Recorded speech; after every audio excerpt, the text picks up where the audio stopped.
দর্শক দারুণ সুখবর, শেষ মুহূর্তে কেমন চমক দেখালেন বাবর আজম। নাহিদ রানাকে বাদ দিয়ে এবার দলে নিতে যাচ্ছেন তাসকিন আহমেদকে।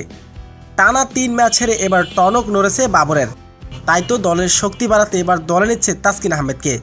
আর পাকিস্তান সুপার লিগ পিএসএলে পেসার জালমিসের হয়ে খেলতে পাকিস্তানের উদ্দেশ্যে উড়াল দিলেন তাসকিন।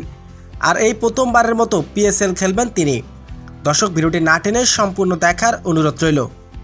চলিত পাকিস্তান সুপার লিগ পিএসএলে সরাসরি চুক্তিতে এবার দলে নিয়েছিলেন নাহিদ রানাকে পেসার জালমিস।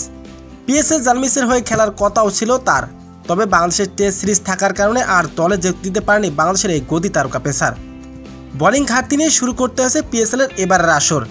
পিএসএলের শুরুটা ভালো হয়নি বাবরদের, তবে টানা 3 ম্যাচ হেরে এবার টনক নড়েছে বাবর আজমের।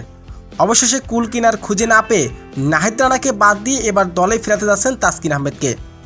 তাসকিন আহমেদ এবারের বিপিএলে দুর্দান্ত খেলেছিলেন তিনি। তাসকিন আহমেদের বোলিং দেখে মুগ্ধ বাবর আজম, তাই তো এবার পিএসএলে জালমিসের হয়ে খেলার প্রস্তাব পেয়েছেন তিনি।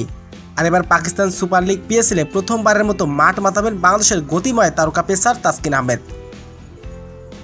অন্যদিকে পাকিস্তান সুপার লিগ পিএসএলে আর এক বাংলাদেশি লেগ স্পিনার খেলছেন রিশাদ হোসেন। তিনি অবশ্য লাহোর কালান্দার্সের হয়ে মাঠ মাতাচ্ছেন।